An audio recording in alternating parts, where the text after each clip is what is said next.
And welcome back, everybody. We are here for day 2 of the Dead by Daylight mobile tournament. This is phase 2. Actually, we're entering. If you were here yesterday, you saw phase 1.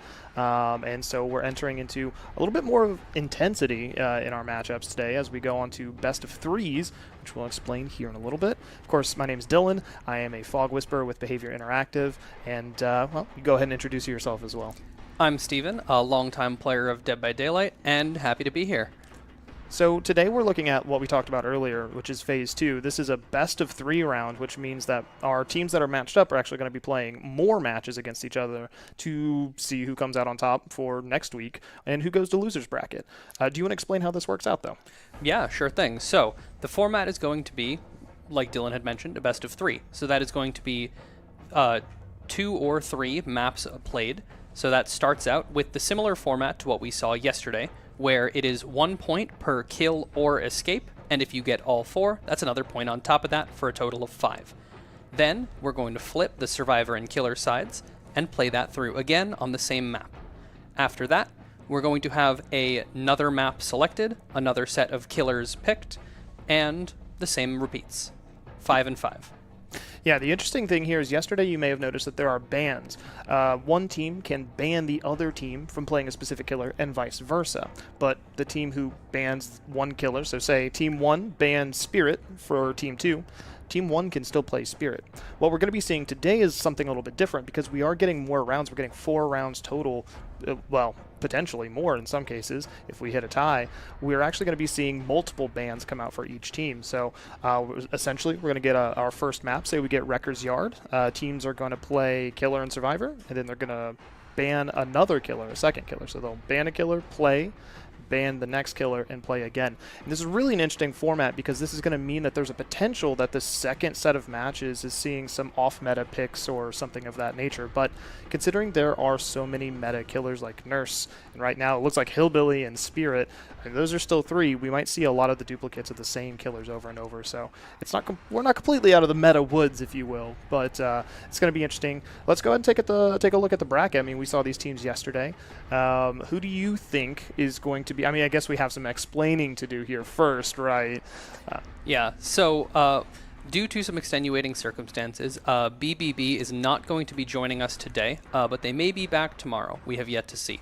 And though we are missing one of our teams, we still have plenty of awesome matches in store for you today. It seems like for our first match, we're going to have RSK versus Pulse. Pulse, we saw a phenomenal match from them yesterday, and RSK as well, so I am very excited for this first one to come up. Honestly, this whole bracket is looking pretty stacked at this point. We, yesterday, went from 16 teams down to our top 8, and so right now we really only have the best of the best for you today. Yeah, I'm really excited about this bracket. I mean, we see RSK and Pulse. My money's on Pulse just personally, right? I mean, that Billy was phenomenal. Exactly, right? But really, at the end of the day, all of these teams have definitely earned their way here with really commanding leads. We saw very few ties yesterday, very few tie breakers that were required. And so today, we're going to be really interested to see how they really come forward. Again, there's a lot of psychology here. Who did the teams play yesterday, right? And who do we need to ban from the other team to maybe prevent them from being as successful as they could be, right? And on top of that, maybe our survivors need to brush up on the killers that they're weakest against, right?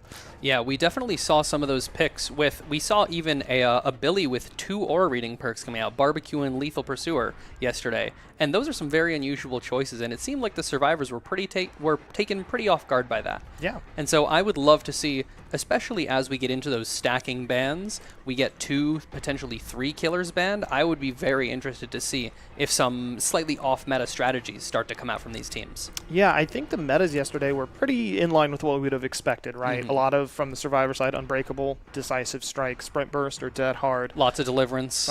So we're seeing duplicate perks from the survivors, which is well within the rule set. And from the killers, we saw a lot of Corrupt Intervention, Call of Brine, and Hex Ruin. But then we did see just 2 oddballs. Yeah, a hillbilly with barbecue and chili who actually commanded, I think, the strongest hillbilly match that we saw for the day. Oh, yeah. Because of that sort of curveball. And then we saw an Oni with brutal strength, which is a very smart play as well, getting through pallets quicker. That also had a incredibly commanding victory. So I think maybe the strategy, hopefully, that we see today is that people have that one oddball perk that just gives them a little bit of an edge, that throws the Survivor team off just enough. I don't know. I'm hoping for it just to shake things up a little bit, but I don't know. Are there any killers we didn't see yesterday that you're really hoping to see today? I mean, I mentioned this yesterday, but I would love to see the Plague come out from these teams because she is one of those killers that I think is very much a bit underrated. And so I would love to see how she shines in this sort of a format. 100%. Yeah, I think that's, I talked about this yesterday, but Huntress and Plague, I think, are the 2 that could do really well. I think there is such a high potential there, but there's also so far to fall if you don't, get anything to work for you. We did see an Onryo yesterday, round 1 that happened, and that was the sort of least dramatic match we actually saw because of how easy it was to deflate that particular killer's abilities and really ability to spread pressure.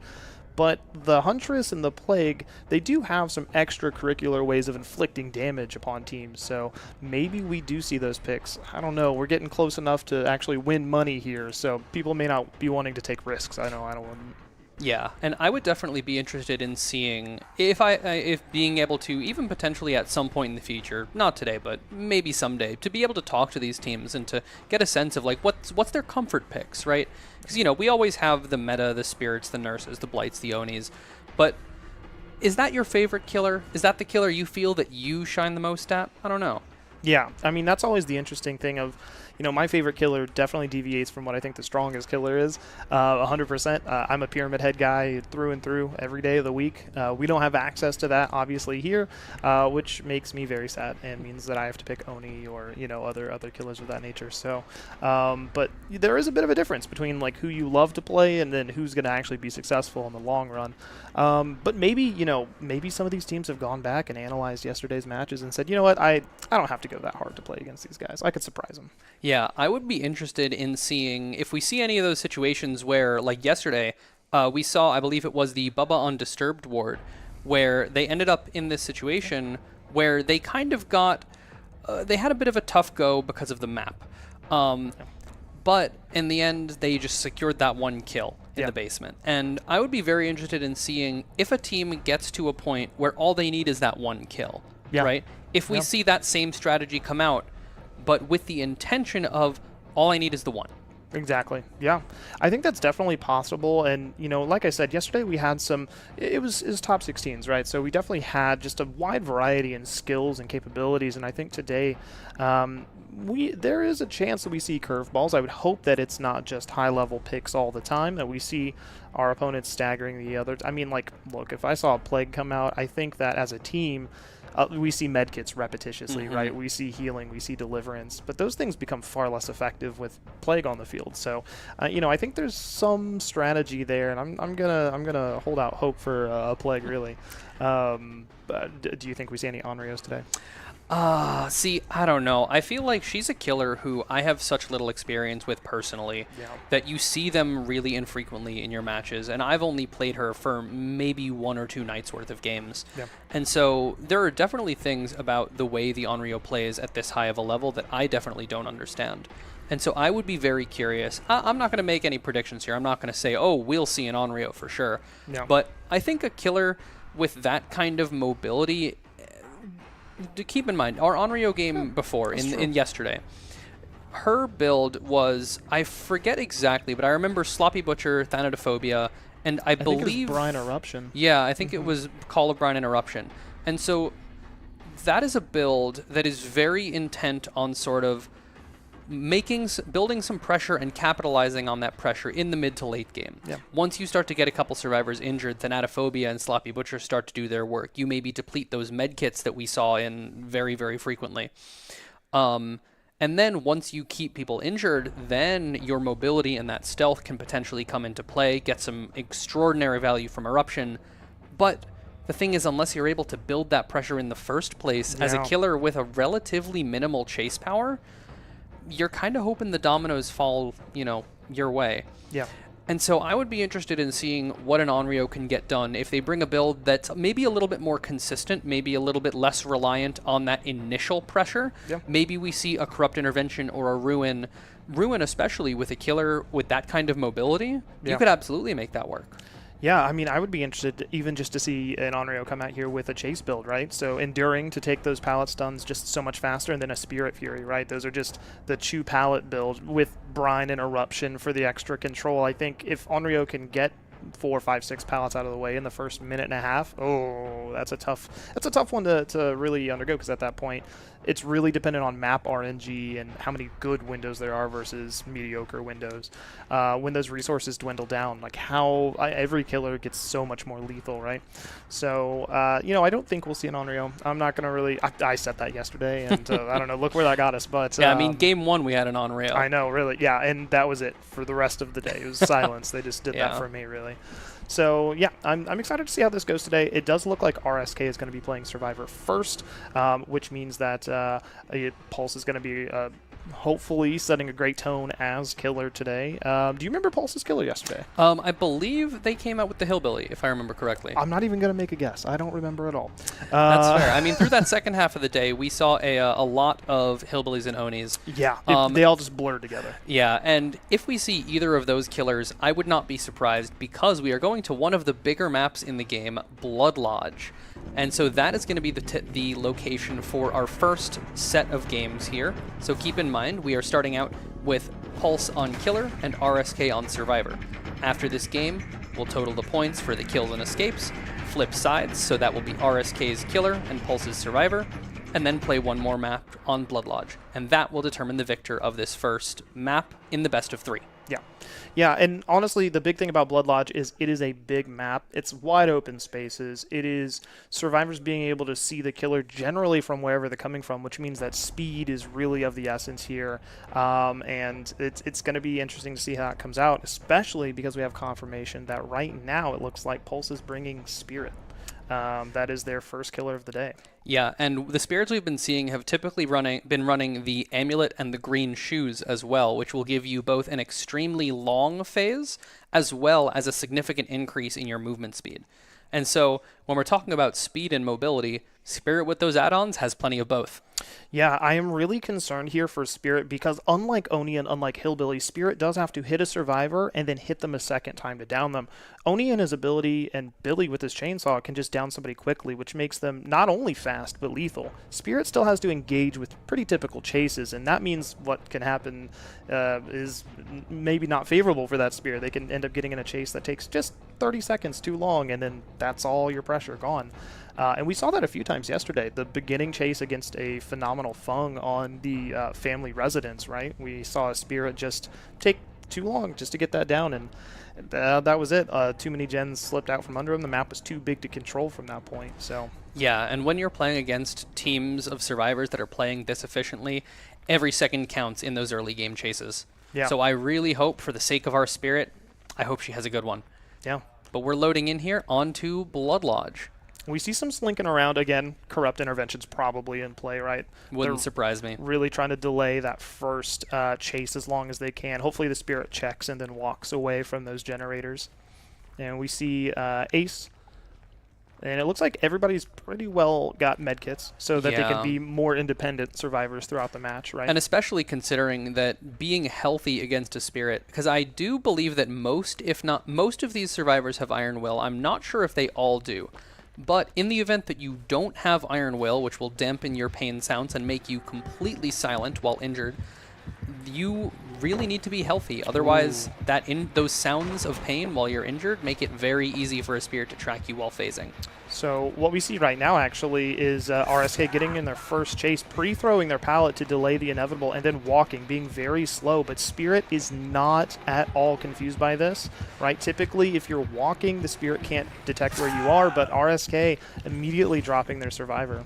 Yeah, and I think maybe a slight mechanical issue for that Ace, because I do see he has the Dead Hard equipped, but the perk was not used in this chase. Yeah, maybe mistiming, latency, potentially even. Yeah, and those moments where the killer jumps out at you from behind a corner and swings immediately, your reaction times have to very much be on point if you want to activate that Dead Hard before going down.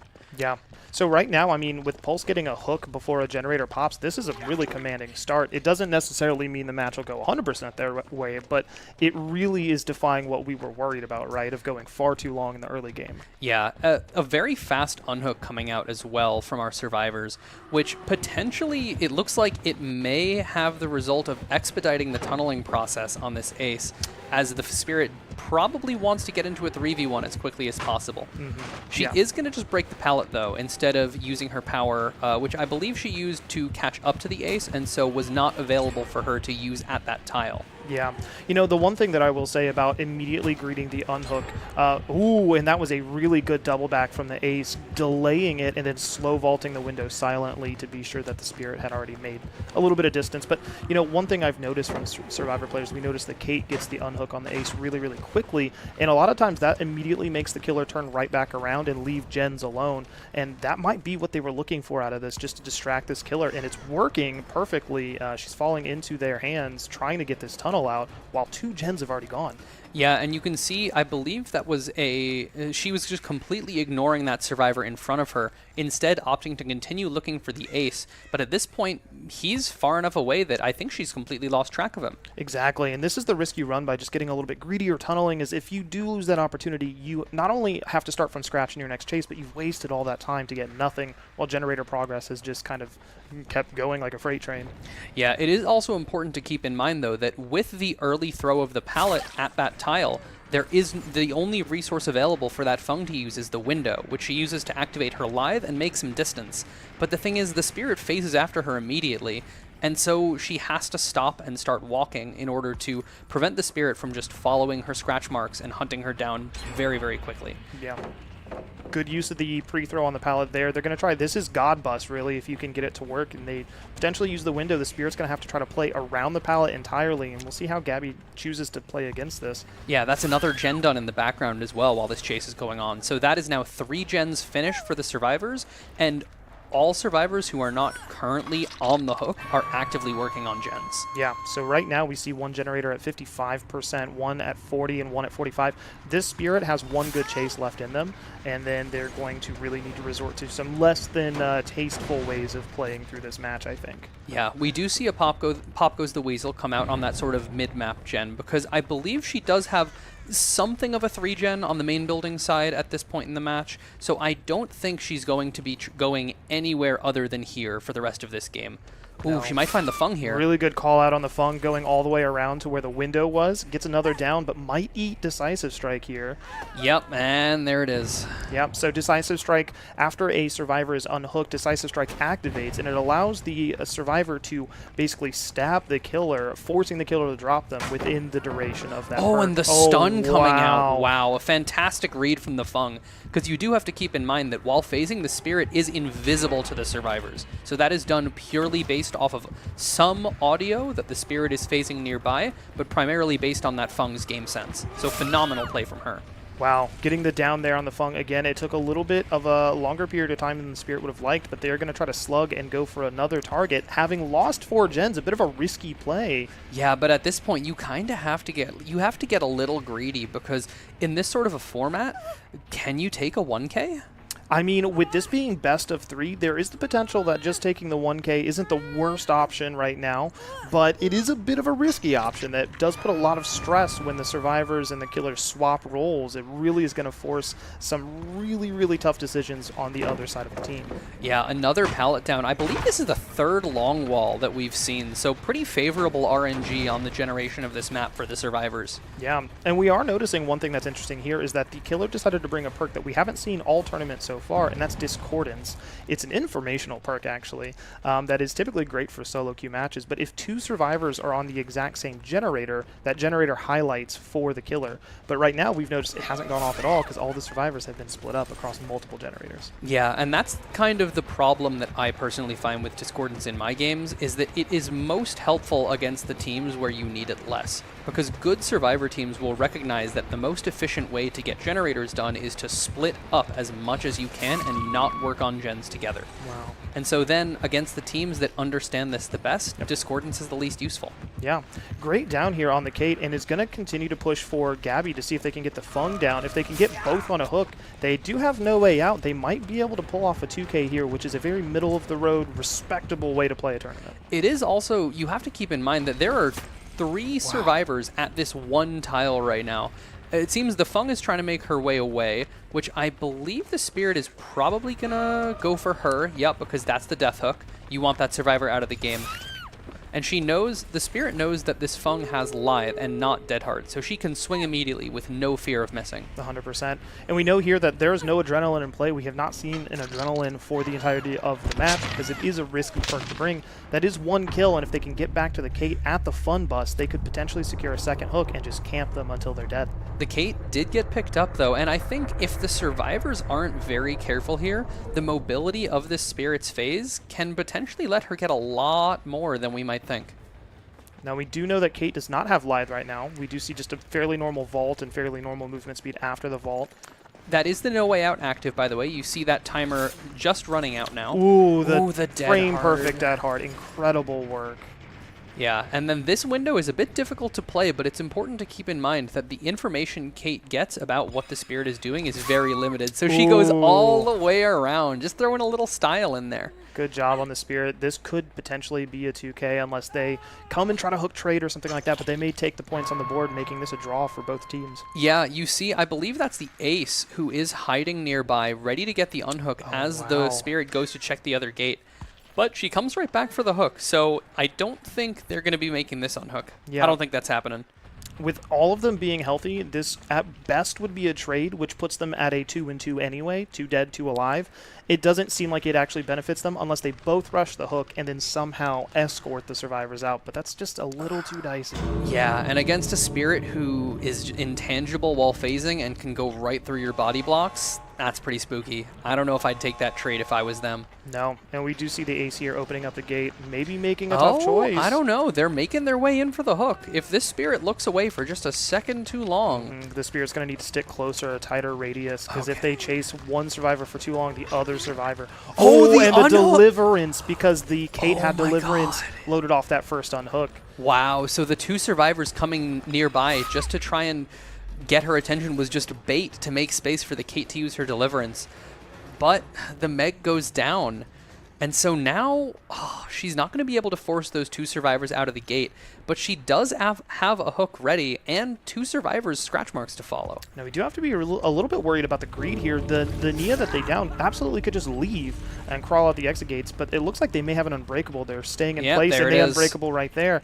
And we're going to see the Spirit have to close out on Ace, but Ace, if he has a good Dead Hard in his pocket, is going to make it out. Yeah, and this is one of those moments that we had talked about before, I believe it was yesterday, where the recharge time on the Spirit's power, the hatch. He's going to get the hatch unless Spirit can get here and stop it, and that is going to be the 1K. That is heartbreaking. That is absolutely a disgusting match. The Survivor's playing that really well, baiting the unhook so the Kate could Deliverance, having a decisive strike in the pocket.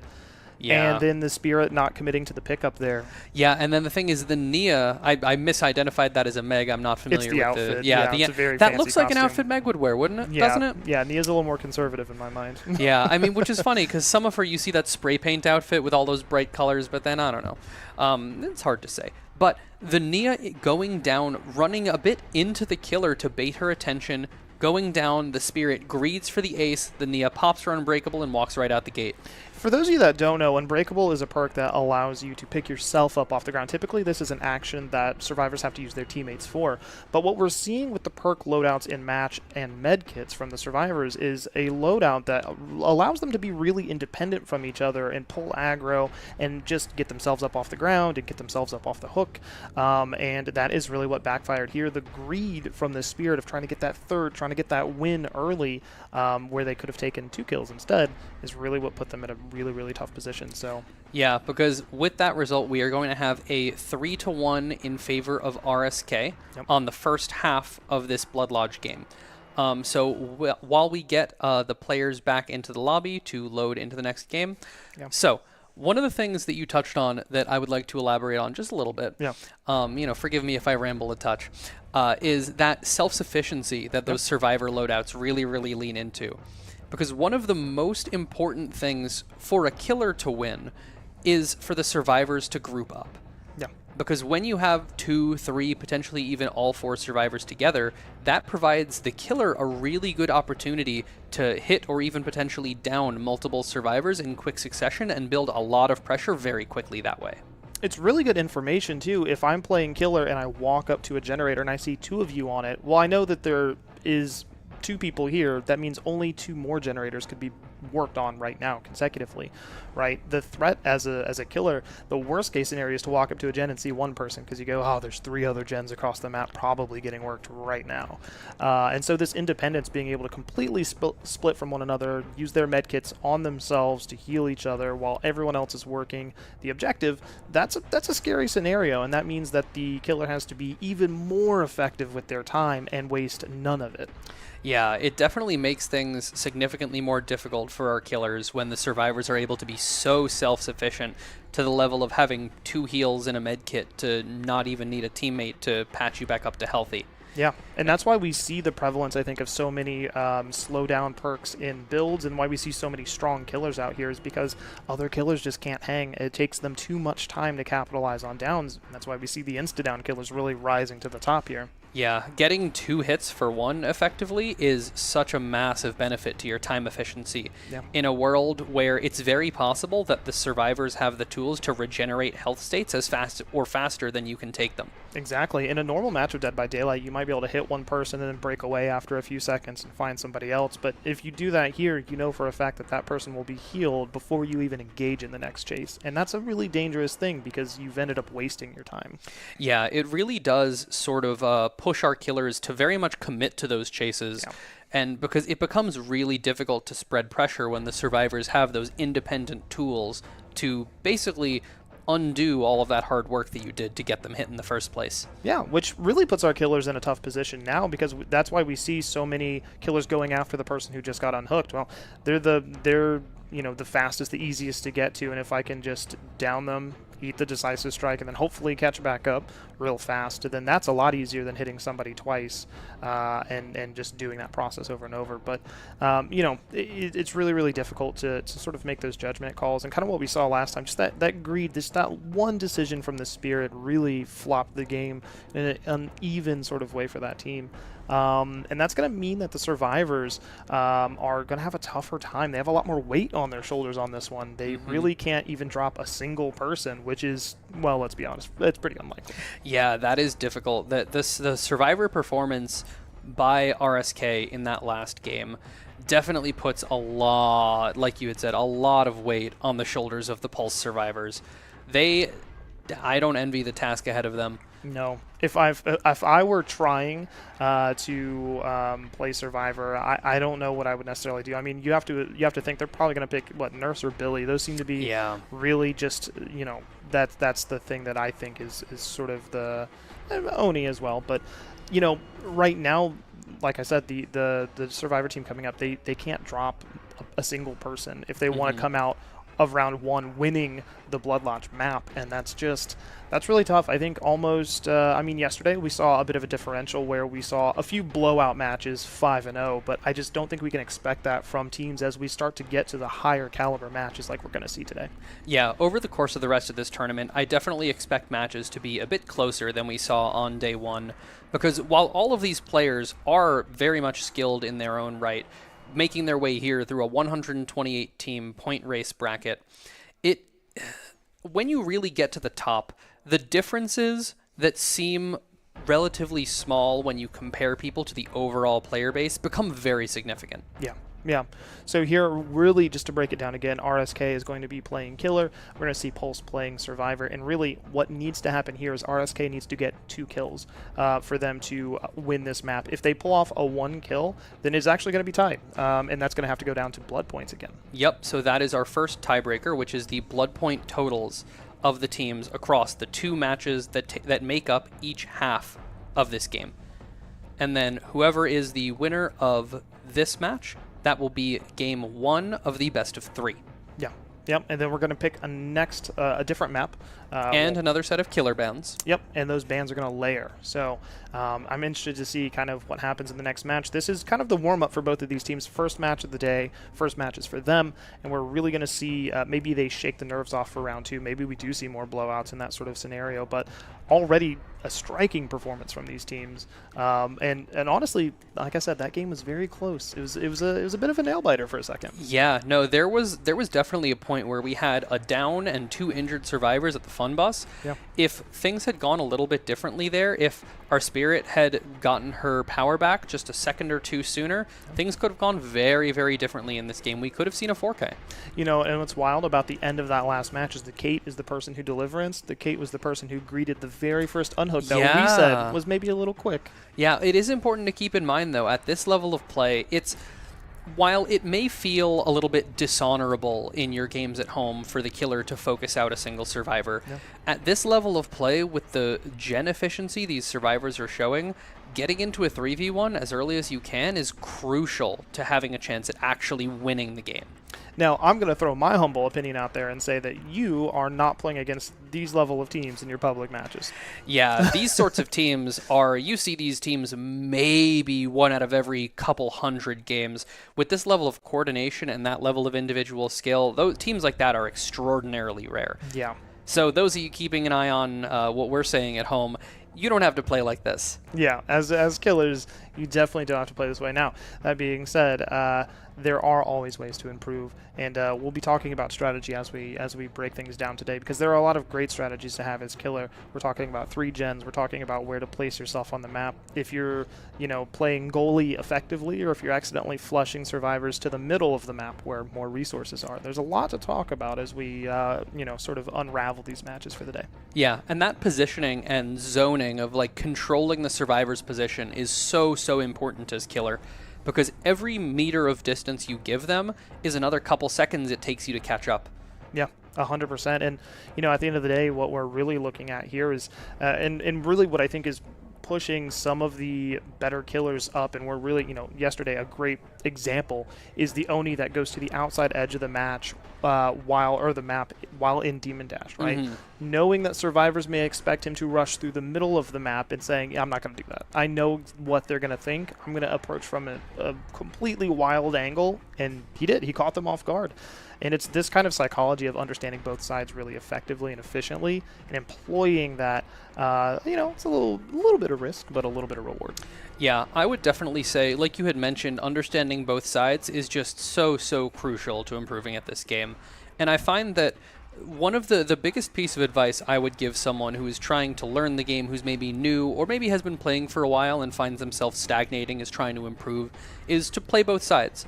Because if you understand what it is your opponent is thinking, what it is they see, what it is they want you to do, that allows you to better subvert their expectations and make plays they don't expect. 100%. That's the big thing here, is if you can, and you have to kind of do what we talked about yesterday of the, I think that they think that I'll do this, and you're really doing 4 layers of calculations. We're really just going full Inception here. I think the best players are the ones with potentially that just deal with anxiety, because they're used to thinking all the scenarios out, right? But that's the big thing that we're going to look for here is, we saw a very commanding Spirit yesterday, actually, on Disturbed Ward, that have that same mentality of, I think you're going to do this. You've proven that you will act in this sort of way. I can make you scared, and I'm going to act on that.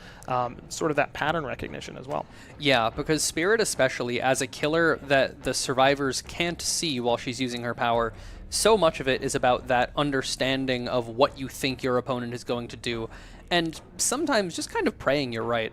Yeah, it's so much luck when you play a Spirit. I think to some degree that is why we're seeing some of the other killers performing a little bit more consistently, is when you play a Spirit, it is a lot of skill in knowing or guessing how your opponent's going to move, and if they don't move that way, it's a pretty hefty punishment.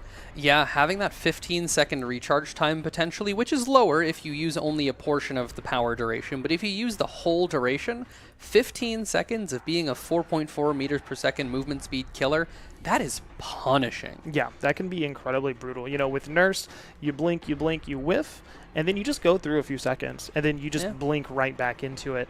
But Spirit, while hard to counter, is also brutal if you miss time, if you whiff, if somebody dead hards. Oh man, it could be brutal. Oh yeah, and especially one of the things that I find very interesting about watching Spirit at this level of play is that sometimes the best play is not making a play at all. Like we saw that Adam on, I believe it was Abattoir yesterday, like towards the end of the day, where he had Iron Will, he ran around the corner, the Spirit started her phase, and the Adam just stood still. He literally did nothing. He stood in place, didn't move, completely silent, and she just phased right past him. Yep, exactly. And sometimes, the best thing is no thing, right? Because, well, I mean, you know, I have a good friend that his favorite saying is that, like, the best strategy is no strategy. If I don't know what I'm doing, then you certainly won't know what I'm doing, right? And sometimes that works out, but it has to be intentional, right? That's the caveat. Intentionally doing nothing. Yeah, because the thing is, if you just don't know what you're doing, you're that much more likely to fall into that trap of just forming a plan and sticking to it regardless of what your opponent does, which is often a great recipe to go down very, very quickly. Two biggest survivor tips I have for you is pan your camera, look behind you, and then react to what you see, right? The idea of I'm going to run here and throw the pallet and then run here doesn't work well if the killer just meets you on the other side. Yeah, especially because as you sort of rise through the ranks and start playing against better and better killers, people are going to be prepared for those, sort of fundamental plans. Yeah. And it seems like we're going to be loading into Blood Lodge with a Wraith. Yeah, that is an interesting choice. I want my socks thoroughly rocked off. You know what I mean right now? I would love to see what a competitive Wraith can bring for us today. I mean, really, he needs 2 kills. At the end of the day, I mean, was he going to bring All-Seeing and just a full gen slowdown? I am very curious. Uncloak speed add-ons. Yeah. You guys can't tell, but he's already got a first hit just as fast as our Spirit did. Yeah, wow, that's really impressive. And yeah, definitely, I see the Swift Hunt coming out there. We saw that bar. We can see that, but you can't. We saw that Uncloak bar being yellow. That looks like just one Swift Hunt, and some fancy spins coming out. Those red light mind games, trying to get that Fung to throw the pallet wrong, but she plays it safe and just throws it early. Yeah, really smart on the Fung. Not to just camp the pallet, but to go back and forth, really use the third-person camera she has available to kind of suss out where the Wraith is. And if Wraith commits here, I think this could be a hit. Yeah, she has that main building pallet, but this is not the safest. No, this is definitely not safe. Is she going to fake the vault? She does, but he calls it out. That might be a... No, the swing, not enough to bait the Dead Hard there. Yeah. She does make it to the... Great Dead Hard. She Dead Hard, but the pallet's not there. Oh, the swing. The Wraith didn't know. Yeah, the war of who's going to make the most mistakes here is really catching up to both of them. Yeah, I'm definitely very curious. From that movement speed, it looks like we're seeing Windstorm as the Wraith's other add-on, which increases his movement speed while cloaked. Swift Hunt might do some work here, and it does. Good hit there. Without his add-on, he would not have hit that. So we are going to see 2 generators done now. 1 generator well on its way. So they came to play. A very interesting build from this Wraith too. Check out those perks. Yeah, this is interesting. He's really going for Exposed as a status effect here with Make Your Choice, No-Ed, and Haunted Grounds. Haunted Grounds, obviously, we talked about yesterday, but Haunted Grounds spawns 2 totems, but they're traps. If you cleanse one of those totems, the entire team becomes exposed for a duration. And we see the killer pushing the ace off of a totem. It seems like this is going to be a hit here. Should be. Yep, there it is. Yep. I don't know about you. I would have let him maybe do that totem just to see what comes of it, right? Yeah, just sit there. But the thing is, would you want to risk the 1 in 3 that he gets your ruin? It's really tough because right now you've lost 3 gens, and I don't know. I mean, he does have a 3. Make Your Choice coming into play here. Now I believe that's going to be our Nia who's exposed. Now, it's interesting that he's going to not play into the Make Your Choice. He is really going to go here and actually just eat a DS potentially. Yeah, this is a very interesting decision. Oh, the Dead Hard coming out. The whiffed swing from that. Well timed from the Fung. And another hit over the pallet. But it doesn't matter. He's still... is he going to use Make Your Choice He wants the 2. He wants the 2 for 1. But the thing is, now he's risking an Unbreakable on the Fung, which we know is in play. And the call-out we're seeing from the team... This is a hit. He gets this, right? Yeah, he gets this. Unless she spins him. No. That's a down. Instant down. So for those of you that don't know, Make Your Choice is an incredible perk that if a survivor... He's going for more? I'm sorry, go ahead. Haunted Grounds is up. Oh! Haunted Grounds just popped. But he's not risking it. He knows that a No. bird in hand, he can hook and then continue to use Haunted. You know what? I think the difference maker was he saw the Fung pick herself up. Yep. So right now we saw make your choice. If a survivor hooks another survivor, unhooks them, and the killer is a certain distance from the hook, the survivor who does the unhooking becomes exposed, which means they go down in one hit. And right now we're seeing Haunted Grounds coming out, which is everybody being exposed. So nothing is really safe for these survivors, and they are ran off of their gens as really the Wraith tries to grasp onto something. This is going to be another down on the Ace here, unless he has a 99 sprint burst in his pocket. Oh, yeah, there what it an is. incredible down. Oh, wow. Incredible stuff. The Wraith getting extraordinary value from this highly unusual build. You love to see it. Now, we do see our survivors still doubling up on a gen. They're going to push the fourth one out before they even go for the unhook, which is a risky play in my opinion. Yeah, but you have to keep in mind, Ruin is still in play, so if they leave that gen, or the killer is able to interrupt it, that's going to regress very quickly. But you have to keep in mind, now there are 2 survivors on hook, and if the killer is able to interrupt this Fung going for the unhook, things could get very dicey very quickly for our survivors. Yeah, this is going to be a really tough one. If they are not careful, this survivor immediately is going to go to stage 2. They are going to, I assume right now, they are playing distraction, and the other survivor is going to go for the other unhook. Is this going to be a trade? Yeah, this is going to be a trade, but he didn't, yeah, the Dead Heart doesn't come out in time from Fung. I'm a little surprised our Wraith didn't confirm the second stage on that survivor on the hook, because he had the Fung trapped at a tile with no pallet. I mean, at the end of the day, the big thing here is, you have to think, okay, the other 2, one person hooked somebody else. Are they going to come back and just get this unhook? Oh, and while I try to make play your goalie? choice on Nia. Incredible down here. And keep in mind, the generators right now are still, the highest is 32%. They're really trying to maintain a hold while these hooks just continue to shuffle. I think this is one of the highest hook state games we've seen the entire tournament, which ultimately doesn't mean much. Yeah, but I mean, at this point, he'll have, I believe, he has the Fung on Death Hook, and he has a first hook on all 3 other survivors. So at this point, anybody's a valid target, and the next time he finds that Fung, which is the person he's chasing right now... Incredible down with the mind game. I'm actually blown away by this. He should take this hook, though, honestly. Well, but I think she's already used her Unbreakable, so I think he might want to try and force that gen. Yeah. Just get maybe another hit, maybe another down, because he knows all of the other survivors are injured. The incredible This game could be a sense. bit of a feeding frenzy here. God. And no adrenalines. And the Dead Heart from Ace. This really could be kind of what we talked about Greed in the last match. He definitely needs to get at least 1 kill to make this tied. Yeah, I think he's going to play for a tag here, There's get the some hit. pressure, and then I think he's going to go back and try and interrupt the pickup on Fung, because he knows that her Unbreakable has already been used. Now we do see only 1 survivor on the ground. The Is Fung he going to check up. this gate?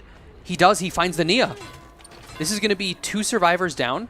He's Baits out the waiting Dead Hard. Good job, good hit. Smart. Good job, yeah. She's not on Death Hook, though, so this is going to have to be a hook that he has to either defend or Yeah. completely walk away Oh, and from. the decisive strike Oh not my gosh. deactivating when she worked on the gen. How many DSs are up right now? That's really the question. Oh, things are really just looking... But no Unbreakable, so he is going to come back to his original target knowing they have not moved, and he's going to play goalie to hope that somebody has come for them. Yeah, I can't help but wonder if he had hooked that Fung originally when he had downed her about, I don't know, 45 seconds ago or so, how differently this endgame might be looking without 4 survivors in play. Regardless, this has been one of the most exciting matches with a killer that most people would consider to be incredibly weak. Yeah, there's and the the Dead Heart out Hard. the exit gates. Okay, it is important to keep in mind, though, that if he does get this kill, then we are down to the tiebreaker of blood points. And I think he has more blood points. Yeah, I think he spent much more time in chase. He had far more individual hits. Far more hook states, really. Yeah, much more hook states, giving you, I believe, 1,000 points per unique hook. Exactly. So I think the Wraith right now actually outperformed the Spirit, which is a world that I'm excited to live in right now. That is, I have to say, assuming that this survivor does not get unhooked and make their way to the exit gate. But with both of their teammates injured still, things are looking a little rough, and he may even be able to catch someone. That's the thing. But he's scared to leave the hook. He doesn't know if someone's nearby. Exactly. He doesn't know what we know, but they're not healing right now either, which is really fascinating to me. Yeah, I'm a little bit... Oh, that gate hasn't even been touched, but I believe that's Wake Up on the Nia. That's either Wake Up or Resilience. It's hard to say, but the bar is yellow. Wait, and potentially another down coming out here? No Yeah, way. no, the Ace is going to go down. There are no resources. There's no pallets here. the pallet at the jungle gym with the hooked survivor is already broken. Now, he might have a dead hard because we did see them walking, so he does need, the Wraith does need to bait this out. Yeah, but now There it he's is. downed in the corner next to his hooked teammate. That's not This good. is going to be game for Wraith. Yeah, this is looking like a 2K. All he has to do is sit next to this hook for another About 5 6, to 8 7 seconds. Yeah. This is going to be it. We see the time whittling down. We're going to see the survivor take the 1 out, but it's not going to matter because there are now 2 deaths, and that means the Wraith by default wins. Blood Launch automatically going out to Pulse here. Yeah, wow. And with a build like that, I never would have expected a result like this. But in the mid game, the way our Wraith was able to just cycle those hooks and keep that exposed status effect rolling on these survivors, honestly, one of the wildest performances we've seen yet this tournament, just purely in the sense of being an unexpected game. You know, and this goes back to kind of what we talked about a little bit earlier, is like, you know, Oni and Billy are performing incredibly well, but why are they performing well? Well, because of their insta-down capability and their speed. And Wraith, with these perks, to some degree has that insta-down, and he's got a little bit of speed. He definitely played a little bit of catch-up. It was definitely a little bit harder than with an Oni, but yeah, it was that an early game unexpected was pick. tough. Yeah, and I think this is the big thing here, is just the unexpected pick, the weird perks. Yeah, maybe was I just never enough. would have expected make your choice in a tournament, because why would the killer be even leaving the hook that much? Exactly. So what a wild, and you know, we saw it early on. I don't know if we'll see this in the highlights, but we saw the Wraith back off and just wait for that unhook. Yeah. We just saw it happen. Yeah, you that's know? one of those things that if the killer was playing someone who was visible to the survivors from across the map, that may have been called out to your team. Exactly. But what are you going to do? Not unhook the person? That's the hard thing with the Wraith too, is because he can cloak and become like the Predator, right, where he's invisible at a certain distance. It's hard to make callouts. You don't really know, and he can provide misdirection. Oh, he went this way and then doubles back. You know? Yeah, that's one of the things that I personally really like to do with Wraith, is making those plays where I act like I'm leaving a survivor, but in reality I just circle around and come back at them from behind. Yeah. You can always tell they're caught off guard by it, because they just get on a gen, they're not even looking around, and then bam, surprise. Yeah, it was an incredible match. Great show there, and you know, we're excited to see what the next map is going to be. This is going to be double bans, so we're going to see a ban from both sides. 2 killers. We don't know who they are, which makes this a little bit spicier in terms of who the killers are going to be for our next rounds. Yeah, imagine we see a world where Wraith is banned in a tournament setting. Oh man, I don't think so. I think there's bigger fish to fry, No, but I think yeah. people are now meant to be a little bit more afraid of Wraith. Yeah, I'm very curious. Yeah, seeing that failed dead hard right at the start, which definitely put a bit of pressure on the survivors. And then when the ace was able to get off the hook, making his way to the fun bus, and that phenomenal read.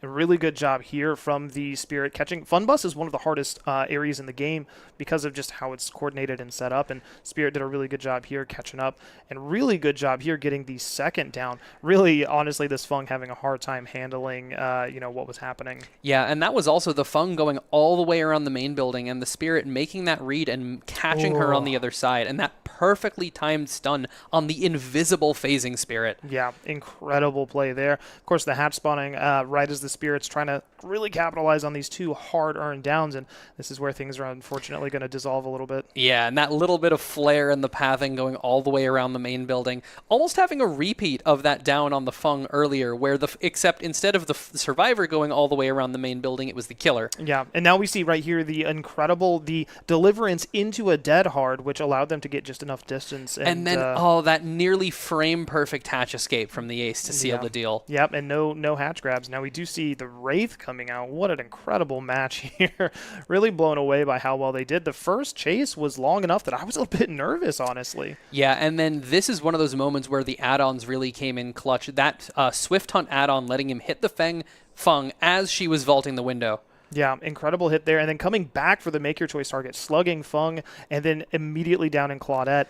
Not enough time, not enough room, really. Yeah, and with that, I believe there was only about 10 seconds left on the make your choice exposed at that point. And then another hit with the Haunted Grounds through the pallet on the ace. Yeah. Just such unfortunate timing. And now that same pallet being dropped by the ace allows the insta-down on the Nia.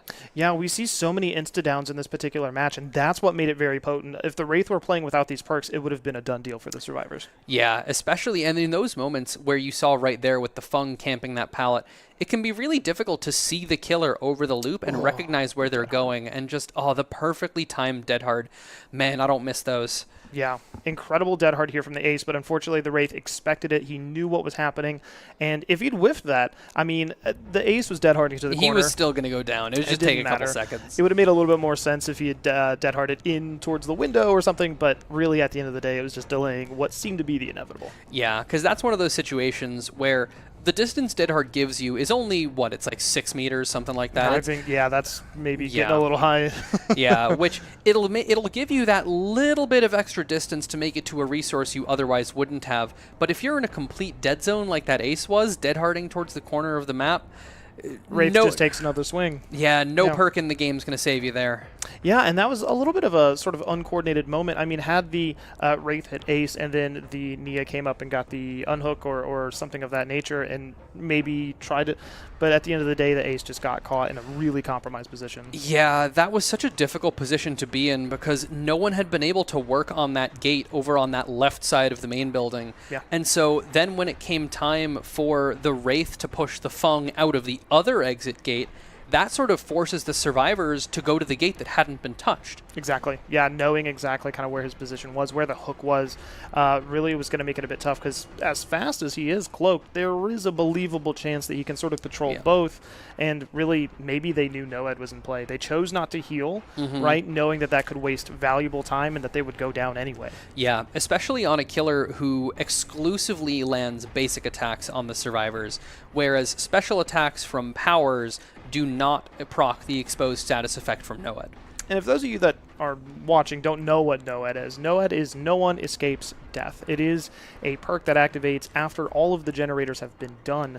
And what it does is it takes one of the dull totems and lights it, and it makes it so that any survivor in the map is exposed. They can be dropped with a basic attack. But if survivors find it and they cleanse it, it deactivates. It's out of the game. It is that sort of last-ditch effort of like, okay, maybe you guys got things done a little too fast, but maybe I can bring this back in the last minute. Yeah, and I feel like it is definitely far more common in my games to see Noed run on weaker killers who are that much more likely to get to that endgame scenario and need to sort of claw their way back to a potential victory. Yeah, exactly. So, we're really going to see the maps flip here. We are looking at Disturbed Ward is going to be our next map, it looks like. And we're seeing that RSK is getting set up as the Survivor team. Really excited to see what comes out of this. Disturbed Ward is a hard map, I would say. It's a difficult map for killer. Way harder than Blood Lodge because it has these, it's very irregular in its shape. It has these little sort of points out on the edge that have these very fringe generators. There's not a great 3-gen necessarily to hold. It's a very spread out map, though you do sometimes run into scenarios where you have 2 generators at the main building, which can make a little loose 3-gen maybe a bit more viable to hold. Yeah, now keep in mind, I think the 3-gen, the 2 in the main building is only on updated Disturbed Ward, and I think old school Disturbed Ward doesn't use that sort of atrium area for much of anything besides disappointing vaults. Yeah. Though, that vault can definitely be very frustrating to play around as killer. It's one of those vaults you kind of have to just follow the survivor over it. Yeah, you just have to kind of do your best there. So excited to see this. Yesterday we saw a Bubba come here, and it just did not end up really going their way. It's a very difficult map to use Bubba, especially with that main building having very odd structures. Yeah, and especially considering that the map is sort of shaped in, like you said, that sort of radial fashion where it has those sort of pockets on the outside of the map. And the main building, being very central, is accessible from almost anywhere on the map. So survivors have a tendency to, oh, hey, a strong structure right dead center in the map? Let me go there anytime I can. Exactly. And some of the strongest 3-gens in the map actually revolve around that main building, which also makes it really difficult because the killer to check out that main building generator has to at least be very, very close, if not in the building. And then to chase anyone off that gen, they have to go all the way upstairs. And that means survivors can just make a bunch of distance preemptively. Yeah, that is always the trouble with those second floor gens, especially in main buildings, because you're going to end up spending some time there anyway, because main buildings do tend to be a pretty safe space for survivors, usually having at least one solid vault, and usually a few pallets too. Yeah. It's somewhere that is, from the map design perspective of behavior, you're making this big, visible, unique building that the survivors are going to see as sort of this landmark to orient themselves on the map. You want to make that somewhere where they should be going. Exactly. Yeah, and it does a great job as being a beacon of safety, 100%. So going into this next match, we are sort of loading in right now, getting everything ready. We don't know the killer yet, which is going to be a little bit exciting rolling in. We do know that our survivors are bringing the pretty typical med kit loadout, right? Yeah, lots of decisive strikes, lots of unbreakables, and that combo is extremely potent because coming off the hook, it puts the killer into such a tough spot if you want to focus on that one survivor, because you have to choose, do I want to pick them up and eat the stun, or do I want to leave them slugged and let them pick themselves up? Exactly. And that's going to be the interesting thing that we're going to try to see here is realistically, there are very few killers, I think, on Disturbed Ward that can perform at a high level. I don't even think Billy would necessarily shine here the way we saw him shine yesterday. I think Oni might struggle. The main building's just really complex. Yeah, that main building can be kind of a pain to navigate because those hallways are very tight. And I think with the maneuverability of Oni, I think he would have a little bit of an easier time navigating that main building because he has that ability to slide off of those objects on the map. Right. Whereas a Billy might just get caught on some random piece of debris and then, enjoy doing your bump stun. Yeah, I mean, realistically, the main building on Disturbed Ward ends up being mildly octagonal, right? Yeah. And it has these sort of upstairs areas. So, if a survivor's running one direction, they just turn 180 and go up the stairs. That's very difficult to maneuver for these very, very fast killers that really rely on their ability. So I'm interested to see kind of what changes here about the strategy. Are we just going to see Nurse? Because Nurse obviously shines anywhere. Yeah, see, I would expect to see some Nurse bans, though. Considering we didn't see a Nurse in the last match, I'm expecting that both teams banned Nurse just right out the gate. Because we've seen very few nurses in general this tournament. True. I think nurse bans and Billy bans have actually been really, really common. But maybe I have to think that Nurse is just incredibly difficult to play on mobile, and so to some degree maybe people are just opting out of picking Nurse because that's just a little bit too difficult. I do think that Disturbed Ward offers a few opportunities for Huntress if you're extraordinarily good. Oh, right? Those shots from the second floor of the main building, just playing tower defense. Oh, yeah. Same thing, Sanctum of Wrath. I love that main. That's so much fun. Hit them, watch them vault, go upstairs, and then just catch them as they run away. Yeah. I think it's a bit of a risky strategy, but, at the end of the day, like I said, I didn't fully expect a Wraith, so... Yeah, I mean, we've been seeing some flair coming out from our killers. And so we have been informed that Billy and Wraith have both been banned for this round. So I wonder who we're going to see. Are we going to see another Spirit, you think? I don't know. I think that Spirit seems to be the default, though. It doesn't seem to be the smart pick the more of these that we see. We actually had to delay the last round because the bans on Billy and Wraith meant that they had to swap who was playing killer. So we might see a less confident killer player if this is like the sort of tier 2 draft pick, right? We might see somebody who didn't anticipate playing killer today, potentially. Yeah, because you really do end up with, often, you have, sort of two schools of thought when it comes to playing killer. You have some people who are sort of that jack of all trades, I play a wide variety of killers at a solid level of competence, and then you have those people who have 1, 2, maybe 3 killers that they are really specialists. They know those killers inside and out. They know how their power interacts with all the objects on all the maps, and they understand how survivors plan around that to a wild degree. And yeah, I wonder if we're going to be seeing someone who's maybe a little bit more of that jack of all trades now that we had to work around those killer bans. Yeah, it does look like we're loading in to see what we maybe had anticipated in Oni, actually, going with what I would assume to be not only a confidence pick, but a safety pick, right? Yeah, Oni seems to definitely be a pretty common pick if people are looking for a strong killer in these matches. Yeah, I mean, we have not seen an Oni that has failed particularly, so... getting into the first chase here, we do see the Nia pre-throwing pretty quickly here. Oni already into a great chase. God, I'm so glad we didn't see another first hit in the first 10 seconds of the match. Yeah. I've been waiting to see how these games shape up when a survivor doesn't give the killer that first hit and that starts that cycle of blood. Oh, yeah. Man. We are seeing the Kate ran to the main building there to get that first gen done. Ooh, wait, but Alive coming out from the Nia. Good double back here from the Oni just to cut their momentum. And this is a double pallet at this particular tile, which is not normative. If you've played Dead by Daylight on other platforms, that is not normal. But that is giving the Nia some time to actually get away while the Kate works the main building generator, which is really sort of integral to holding a 3-gen for killers on this map. Yeah, no, good pathing from this Nia. Arnia to sort of stick at the pallet for a second, wait, take in some information, Good but first just hit. a touch too greedy, and the Oni's able to capitalize, getting that first hit. Now, looking at this Oni here, we see incredible confidence from their build. We're seeing Corrupt Intervention, but then Infectious Fright, Lethal Pursuer, and Noed. There are no other gen slowdowns. Yeah, so they are wow. absolutely confident in their capability to just get downs and not need to regress generators at all. And I think that's a bit of a mistake. I think Infectious Fright is going to end up like what Discordance was, and I don't think we're going to see much use. Yeah, because I personally really do like running Infectious Fright on my Oni, because it's just so much fun to be able to chain those power hits into power hits into power hits and build all of that pressure so quickly. But in an environment where the survivors are going to be this coordinated and this well split up, I don't know how much value we're going to see from that. That's the big thing in tournament settings. Infectious Fright, for those of you that don't know, when you down a survivor, any other survivor within a certain range will scream, revealing their location. But the problem here is if survivors are constantly working on gens as far away as possible, then the idea of Infectious Fright is immediately deflated and ends up giving you a net gain of, in many cases, nothing. Yeah, in a world where the survivors are as coordinated as these seem to be, because noticing the Feng ran away from her gen very preemptively, I'd assume based on some communications from her teammate about that the killer was leaving them and which way they were going.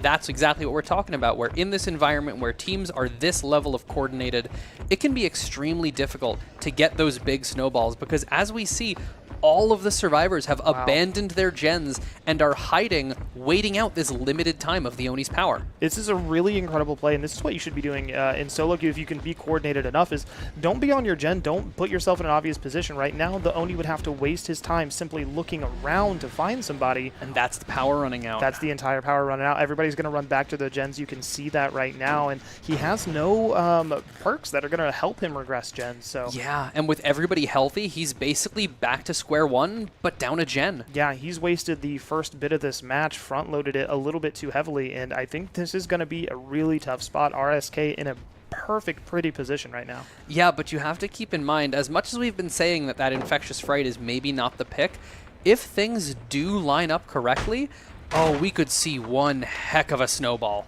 It would have to be, yes. I mean, at the end of the day, he would definitely need to corral the survivors into being in a 3-gen. Yeah, that is 2 gens out already. It has been a slow start as the survivors did wait, but at the end of the day, they didn't lose anything in waiting.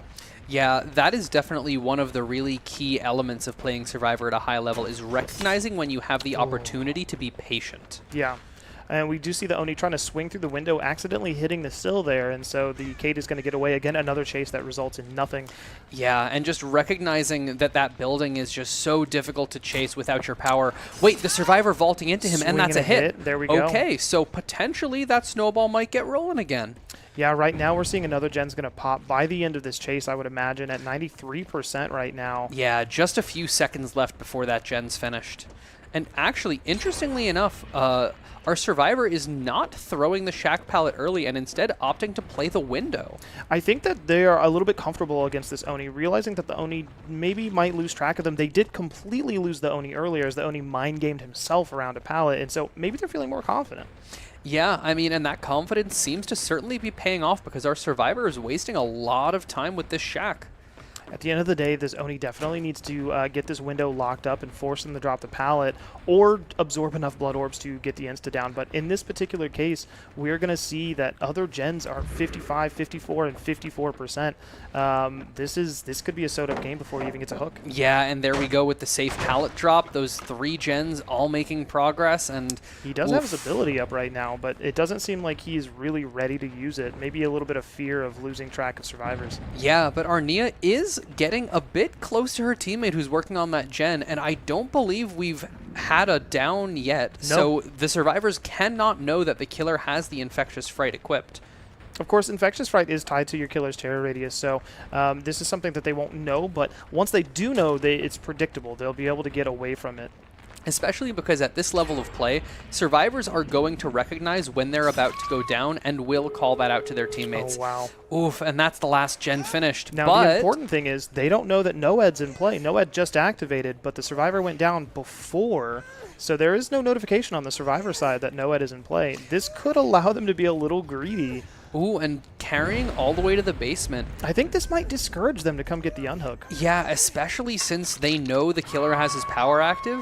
I think the survivors are liable to just take the 3 out here. Especially since they found the no-ed totem. It spawned and is gone. This is just a dreadful match for the Oni. Really put in as much effort as they could, but unfortunately just not front-loading the match, and everything spiraled out of control really quickly. Yeah, and that's kind of one of the things that's so interesting about Oni is that if the survivors are able to make you waste your power by hiding as effectively as they did in the mid-game, you end up in this situation where you as a killer are far weaker than you should be. And it seems like our Oni is realizing this as he's making a little bit of distance away from the shack, just checking to see if anybody's hovering for the save. He is going to go check the gate, but he's not going to find the ace, who I believe is hiding in a locker.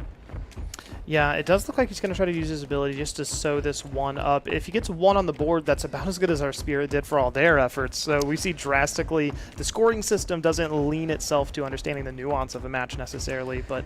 Yeah, and honestly, I think the really key moment in this match that really brought things into the survivors' favor was all 4 players being able to successfully hide from that Blood Fury in the middle of the match. Exactly. Resetting the Oni's power, not letting him start to build that snowball, but he may... No, he didn't see the ace.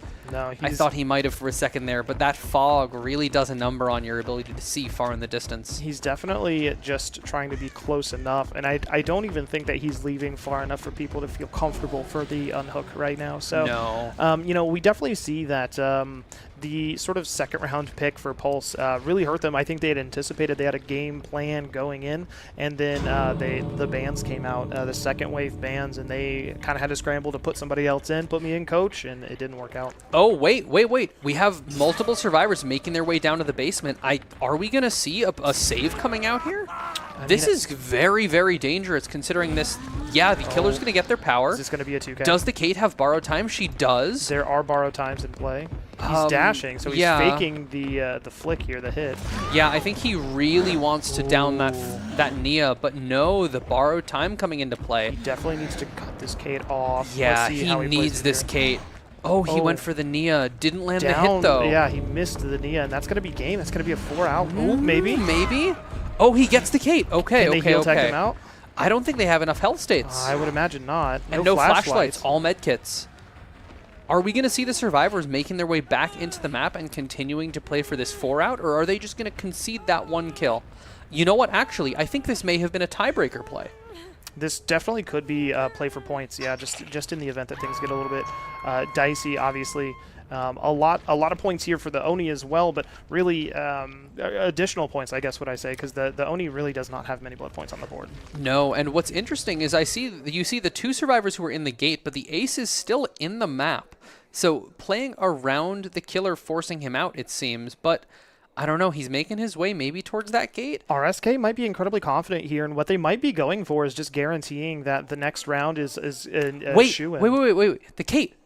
Oh, wow, the Kate goes down again. Deliverance. Deliverance coming out. But that means that she does have Decisive Strike active, and that means No, she doesn't. Look at her perks. No DS. That's no DS. That is a risky play. The Deliverance with no DS is a complete fumble for the Survivor side. Typically, you see those in tandem for a very specific reason here. Yeah, but I wonder what... I think maybe she was relying on the Dead Hard to dodge that hit and let her escape. Well, and there's a psychology behind Decisive Strike, right? The killer does not know if you have it or not. So at the end of the day, whether you run it or don't run it, the killer's going to try to wait out the full 60 seconds. Yeah, I mean, I expect the killer to do what we've seen previously. Yep, sitting right at that entity blocker on the edge of the gate, waiting for the Kate to crawl all the way as far as you can, waste as much of that time, which I think is interesting because I don't think letting her crawl would pass that 60-second border to deactivate the Decisive Strike. No. But maybe it's just a habit. No, I think it's a habit, and I think it's one part just not having the mental timing right on it. But that is going to be despite how rough this match was for the Oni, that is going to be 1 point on the board,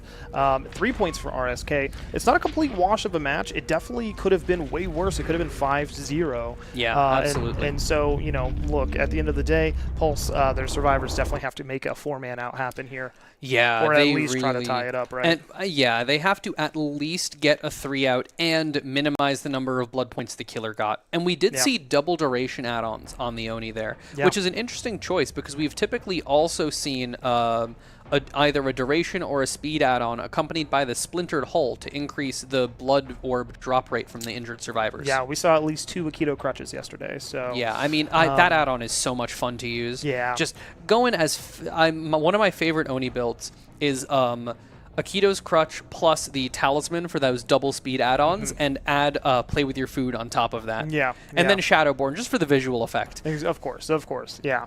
I mean, right now we're looking, I don't know if you guys happen to catch it for a second there, but there's only about 21,000 points for the Oni going into that, so it's not really looking good. Not a lot of blood point totals. I mean, realistically, if it comes down to a tie, it wouldn't take much to push the next killer over that blood point total edge and, just clinch it for him. Yeah, especially if we see someone like Spirit and the Spirit has a good game, and we end up seeing much more of those sort of 2-part chases, that extra time in chase, those extra hits contributing to that blood point total.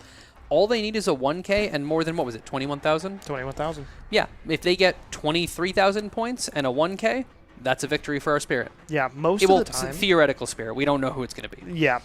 I think most of the time, really, what you see in matches for Killer, I think the average blood point total is about 26,000, 27,000. That sounds about right. In a solo queue match. So at the end of the day, it's not inconceivable that our next Killer, even if they tie it up and only get 1 kill, just moves on and they go to, I think go to 3 if they can tie this up. Who won last match? Well, I'm sorry, was it RSK or Pulse? I believe it was Pulse that took game 1 of this best of 3. Okay. We'll definitely have to pay a little attention here and hope for something close, hope for a clincher of a match. RSK won game 1. Never mind, I had that information wrong. Game 1's RSK, yeah. So right now, Pulse really is trying to just hope for a tie, hope to go to game 3, and hope to clinch that out.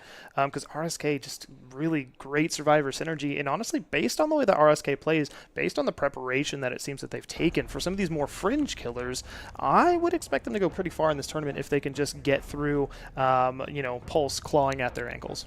Yeah, I mean, I would love to see a Game 3 here because both of these Survivor teams have played phenomenally. And we've seen builds from these killers coming out that are very interesting. Yeah. Like, I love the sort of off-meta, unusual game plans we've been seeing coming out from the killers. Yeah. And, as much as maybe, they may or may not work out the way you expect them to, they're certainly entertaining to watch. Yeah, I mean, RSK coming in here with a Wraith was certainly unexpected, and then, Pulse just making a slight mistake, the Ace just running in instead of them, trying to escape or trying to, do anything else. It just really, RSK's first victory was Wraith. It caught them off guard a little bit, and they just made just enough mistakes. And so right now, when we're seeing RSK picking their next killer, we could see another oddball. They might be feeling confident about their plays against Pulse, and their survivors have set such a strong precedence over there. Yeah, imagine we get that Trapper game. Yeah, only one iridescent trapper. I mean, we definitely could see it. I don't know if Disturbed Board would be the map for it, but it also could be if you can get 2 or 3 traps with the reset add-on. I think you can actually maybe do something a little bit disgusting there. Yeah, and speaking of iridescent add-ons, I was actually thinking about this morning, that we had been discussing sort of that Onryo pick that we saw yesterday, and the sort of potential for an Onryo in this tournament. And I had sort of something of a realization this morning, maybe a prophetic dream, so to speak, where we saw that ring drawing come out in the Onryo game, and that is sort of very much a staple of Onryo builds in your typical Dead by Daylight match, because the ring drawing will spread that condemned status that the survivors get to any survivor that heals them, right? The problem with that ring drawing add-on is that everyone has medkits. Yeah. And so ring drawing is really not doing the kind of work you would expect it to because of those item picks coming out from the survivors. Yeah. And so what I think would be interesting to see would be instead for the killer picking an Onryo, in theory, at some point in the future, to bring out the iridescent tape. The add-on that will reset that will reactivate your TVs when you hit a survivor after manifesting. The problem is you can't bring an Eerie and a regular. Exactly, but the thing is, I find if you were to, since the ring drawing is really not having a meaningful effect whatsoever, I feel like potentially you may be able to lean a little bit more into that hit and run style and maintain that hyper mobility that Sadako is capable of if you instead bring the ring drawing. Or, sorry, the Eerie Tape. I could see that. However, I think the biggest problem is I think that you would have to teleport in an inordinate amount to be able to get that tape to have a meaningful effect. I mean, how many times can you hit and then dash and then teleport? And then I think at the end of the day, I think you could do that. I think it could have a really strong effect. But I think if survivors are privy to it and then they just start, walking away from their generators or something preemptively, I think that I think it's a good idea. I think it would be interesting to see it happen. I don't know if this is the playground for that kind of risk. I think is that would definitely be a risky strategy. But Yeah. I think keeping in mind that the ring drawing activates 4 TVs. What that means is that effectively you could teleport 4 or even 5 times before getting a hit and still maintain the value from that add-on. Now, we are seeing that Nurse was banned in this round, so we are seeing that RSK is picking Hag. So we are going to see a wild circumstance where we're seeing a Wraith and a Hag. So this is pretty well breaking our expectation. Now, we did see yesterday that our Hag was definitely trapping generators, right? Trapping hooks, right? Not necessarily building the full web and going from loop to loop to loop. And with RSK's mastery of Wraith and what they worked on there, I'm interested to see how this Hag performs as opposed to what we saw yesterday. Yeah, and I definitely think that with the main building of Disturbed Ward, keeping in mind that that is our map for these 2 matches, I definitely think that a Hag is going to be somewhat more capable of shutting down those really powerful windows in that main building than someone like, say, an Oni is. Yeah. Even with his mobility, once the survivor vaults the window, they're on the other side of the window. Like, you can't really do much about that but vault and try and follow them. But if you have a trap on the other side of the window, what was a place of safety is now a significant risk that the survivor might not be aware of. This is really an interesting matchup because Hag, Disturbed Ward is not necessarily a small map, so we might see teleportation range coming out of the Hag in terms of add-ons, but we might also be seeing, is this really RNG? This is spawn reliant. If the Hag spawns somewhere that is not beneficial to them, they're going to have to push their way into a territory and then set up, and that may just not be good for them. Yeah, I definitely expect to see a Corrupt Intervention coming through for the Hag. I feel like that's just a mainstay of her builds, just in general. But I think especially in a competitive setting like this, it's so necessary. Now, we are seeing 2 survivors immediately on a gen, and this indicates to me that there may not be a corrupt intervention. That's not a guarantee. It's just rare to see so many survivors spawn near a gen that's not corrupt. But we do see in the distance that Hag is setting up some traps, not in an ideal position based on the generator spread, but not intrinsically a bad spot right now. It's not an empty spot, at least. Yeah, and what's interesting is we are seeing 3 survivors all on 1 gen together, and 1 survivor running out into the distance. It seems like they're looking for totems, cleansing a dull, which is interesting. I wonder if they're attempting to play around the possibility of a Noed later in the game.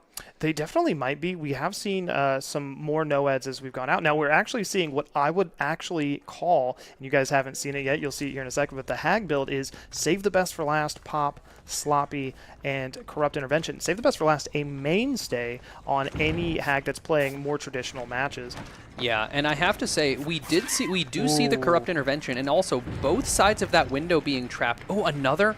Oh, no hit from that, but now the ace under a bit of pressure. We're seeing actually what I would expect from incredible Hag gameplay, knowing when they are capable of hitting and just resetting a trap if they're not. Yeah, though we have seen a couple of those impatient swings coming out from those late teleports like we saw yesterday.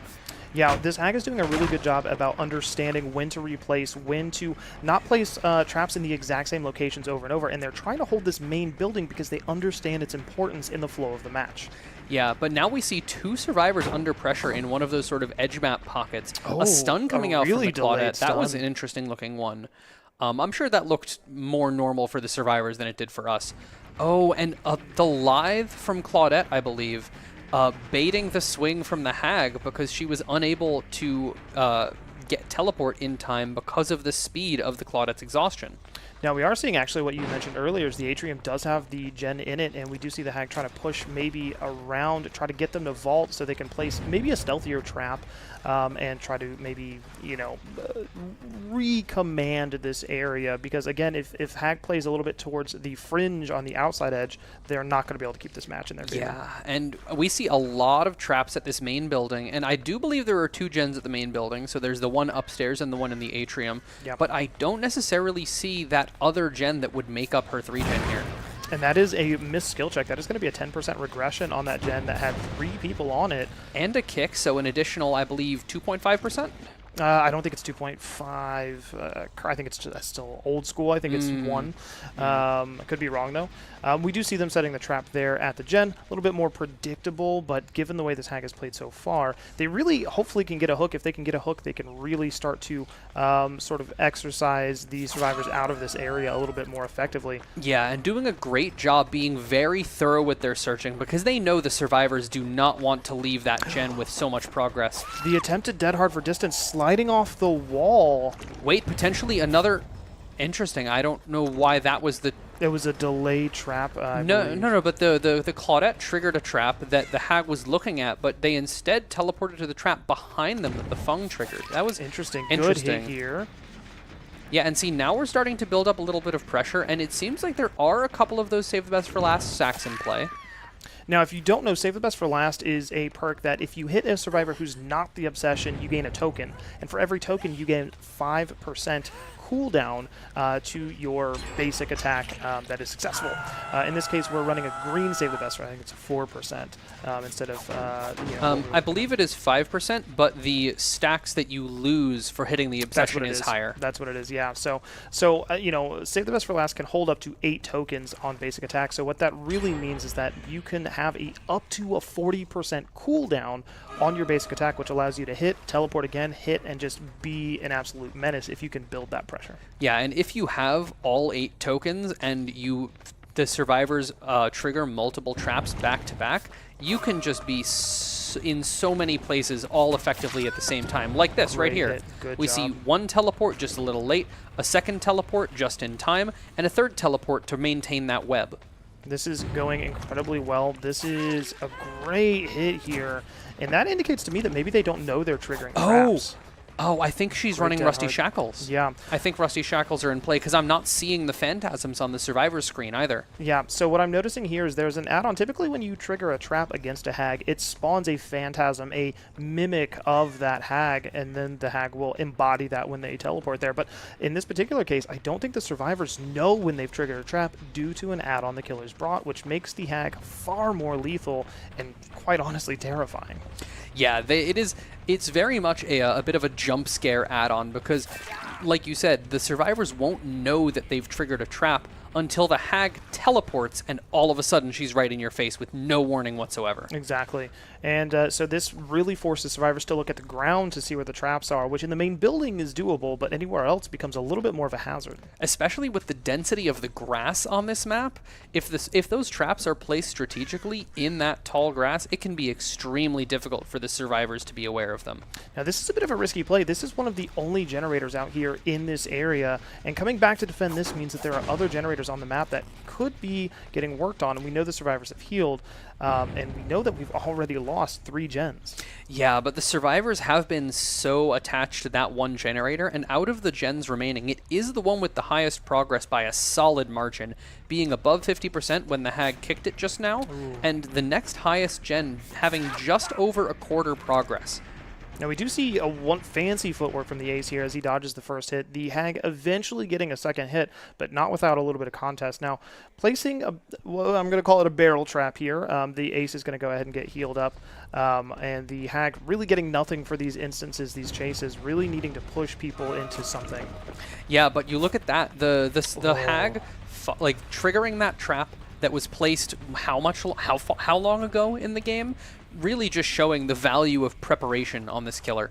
Unfortunately, not getting a hit from it, but that was very much an opportunity. Yeah, the big thing here is the value of the preparation is great, but we're not seeing a lot of connection. And there we finally see the hit there. The Nia not learning their lesson. This will be the second hook of the game. We're a little far in to see second hooks.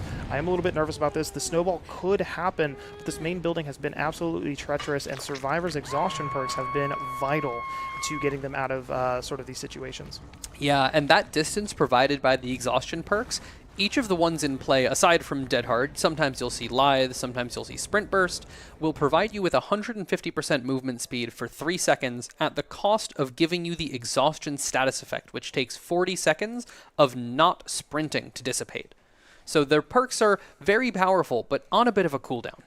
Now we do see that the Hag has come back to this gen once again to use Pop Goes the Weasel, running the 2 survivors off of it, and we did see the unhook come out there so that the Nia is sort of freed, and the Hag kind of having to reset again, getting a hit on the ace, but not committing to that, going back to the generator.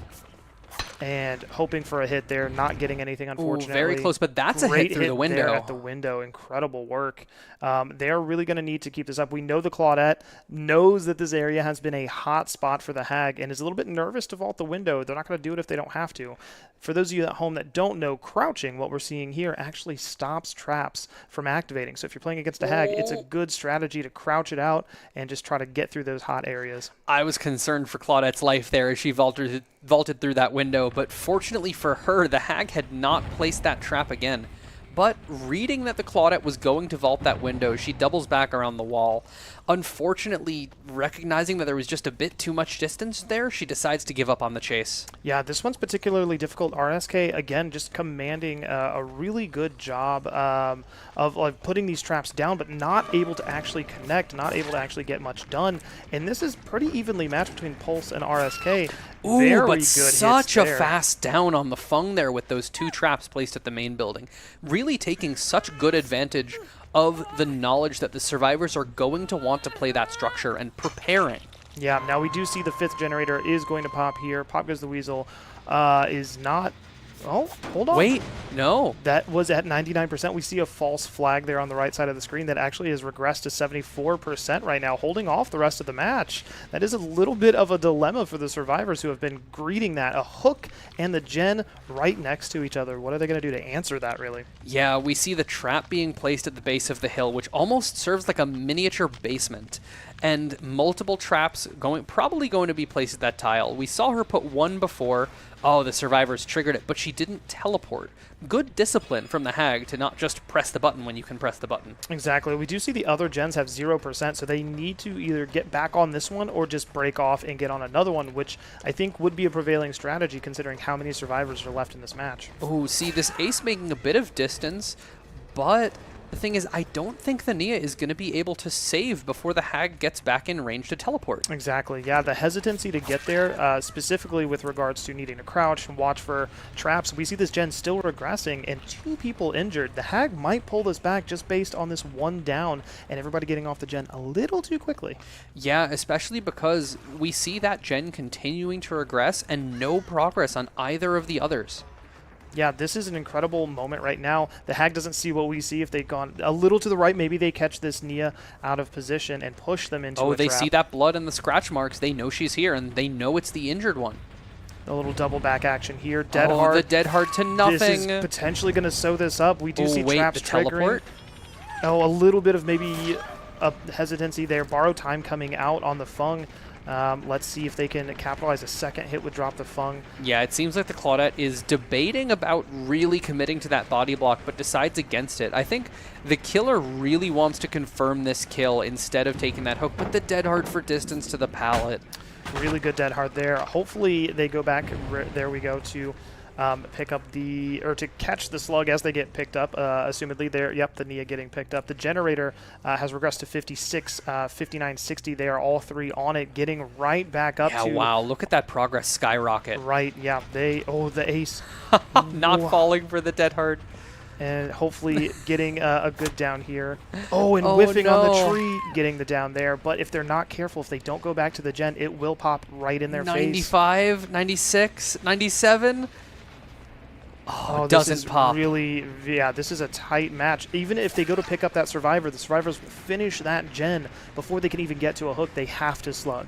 Yeah, and unfortunately for this Hag, the target that they chose to focus down was the Obsession, which meant they were losing lots of those save the best for last stacks, meaning that that perk has just, while it was really effective for a brief window there, after hitting the Fung 3-4 times with not hitting the other survivors in between, all of those tokens are probably gone. Now, we do see right now that the generator has been regressed yet again with Pop Goes the Weasel. For those of you that don't know, immediately after a hook and for 60 seconds, if you kick a generator, it regresses it by 25%. And that is a huge, huge amount of damage to the work that the survivors are trying to do there, really allowing for the Hag to continue to wiggle their way into a winning position. If this survivor, who only has about 30 seconds left on their hook state, does not get unhooked, that'll be a good reversal for our team. Yeah, I mean, how many times has Pop Goes the Weasel been used on this gen? I mean, at least 3. At least 3 to 4. And the Hag with Sloppy Butcher allowing themselves to get several hits. Yeah, and there comes the teleport. Yep, and they can and there's stop 3 this survivors here. Oh, this could be very messy if the survivors aren't extremely careful. Oh, the grab cancel. Oh, no. See, but the thing is, the Death Hook Fung is here. And then so now Nia and Fung are both on Death Hook. So either of those survivors are potentially... Oh, here comes the DS. If either of those survivors goes down Somebody's again on and the gets gen hooked... right Oh, yeah, they are. They go. stopped that regression.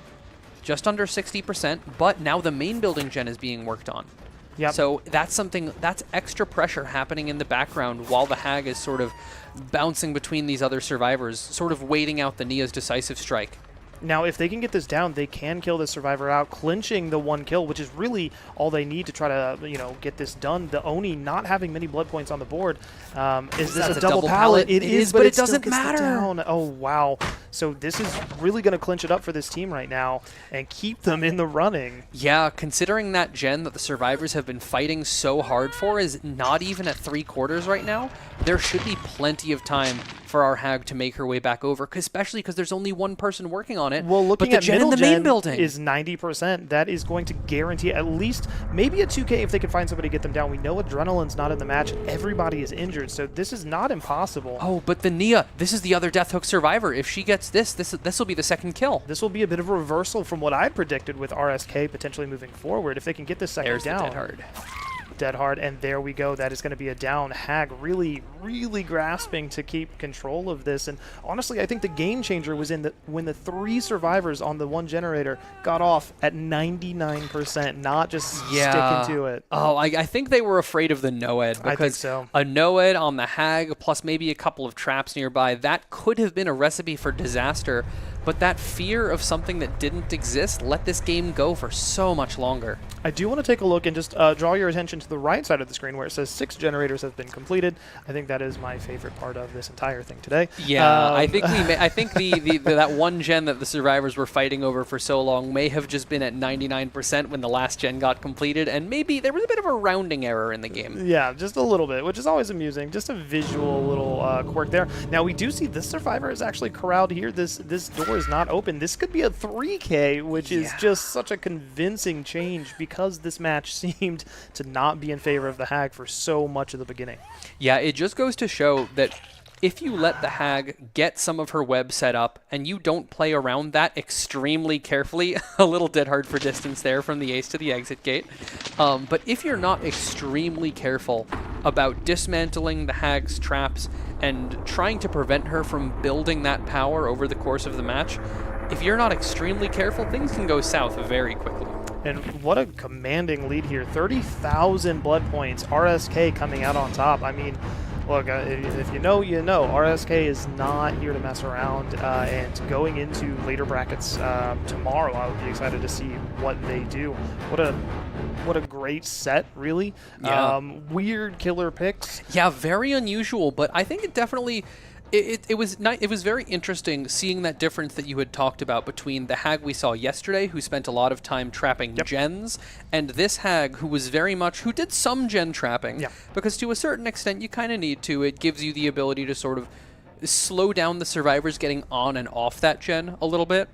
But also primarily trapping, especially that main building. That's such a pain to deal with for the killer most of the time. Just really doing a great job shutting that down. Yeah, trapping where the foot traffic is and where you're trying to push survivors to is important. Now we're going to dive into some highlights here. Really excited to take a look at the Oni, who had a very tough match. RSK just exactly knew how to play against him, pre-throwing the pallet, denying the ability as long as they could. We do see the hit at the pallet, and they back off, predicting the stun. Yeah, that is one of those things things that's always just one of those small, subtle things that you often see good killers do is when you think you might get stunned, but you know you're going to get the hit, you swing just until that hit connects, and then you back off to avoid the pallet stun if the survivor drops it a little late. Yeah. Now we do see here the unhook at the end game there where the borrow time really saves the Nia from going down and makes the rest of the match very worth it. Moving into the Hag game, I believe this was the first down of the match. The slug on the Fung going for a little bit split pressure, just trying to be multiple places at once. Yeah, that's one of the things the Hag is extremely good at. If you can get a few of those traps set up and the timing falls in your favor, again, that preparation, yeah, those 2 hits, if you have a survivor that you can hit and then hit again immediately, again, look at that other double hit. Just recognizing those positions that this is where the survivor is going to want to go. Let me make that dangerous. That is the beauty of the Hag, of being able to hit somebody, push them into the trap, and just be right there within 2 to 3 seconds. It almost makes them as strong as an instant down survivor or killer. Yeah, no, especially if that one of the traps a lot of beginner Hag players will fall into is putting those traps a little bit too close together. Yeah. So that when you teleport to one, get that first hit, the survivor runs into another trap, triggers that, but you're still in that post-hit weapon wipe animation, and you're unable to teleport until that animation is finished. Exactly. But the spacing on those traps at the main building was just phenomenal. Yeah, if you place too many in a cluster, a survivor will trigger multiple, and you can't do anything about them. And if you wasted time setting them, then you have to try to reset some of them, right? So it gets a little bit tough. So that being said, what an incredible set. Really surprising stuff at the beginning. We are going to throw it to a quick break, get up, stretch, get some water, and we'll be right back with you.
And we're back with the rest of Phase 2. Really, this is going to be to round out the rest of our bracket for the day.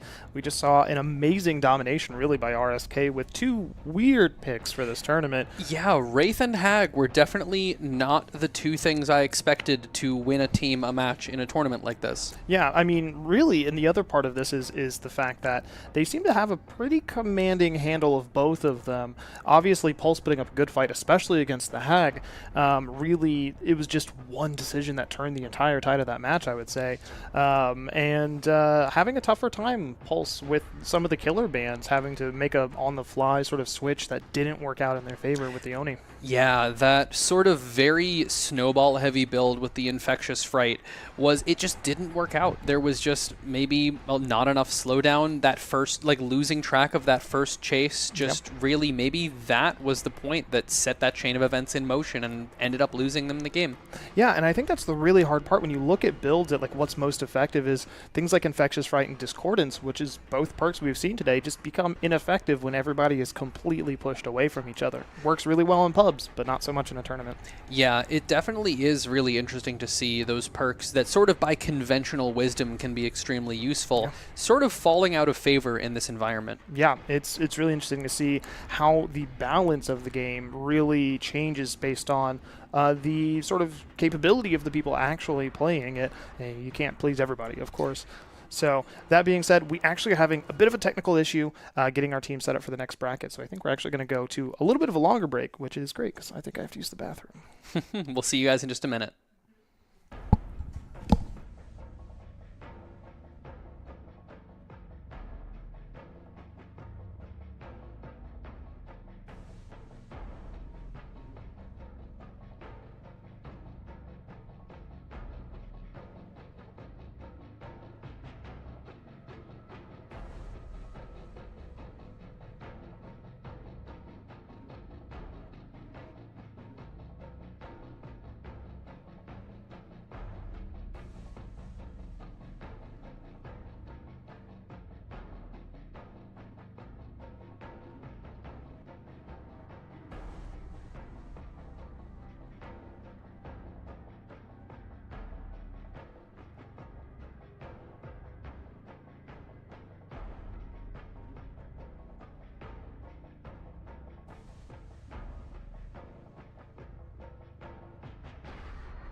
All right.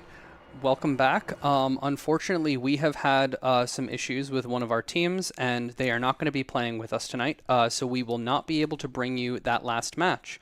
However, I am really hopeful that you all enjoyed the show we were able to provide for you today. And we had a good time casting that match. What do you think? Of course. I mean, we had a ton of fun with the Wraith, with the Hag, RSK really putting on a great show for the show that we did actually have. And, I mean, the good news is we're going to be back tomorrow, and we're going to be back next week. So we still have plenty of matches in front of us, a lot of prize money up for grabs. We are going to throw it actually to commercials to end out our stream for the day. Thank you very much for being here. We'll be excited to see you guys tomorrow for more DBD Mobile.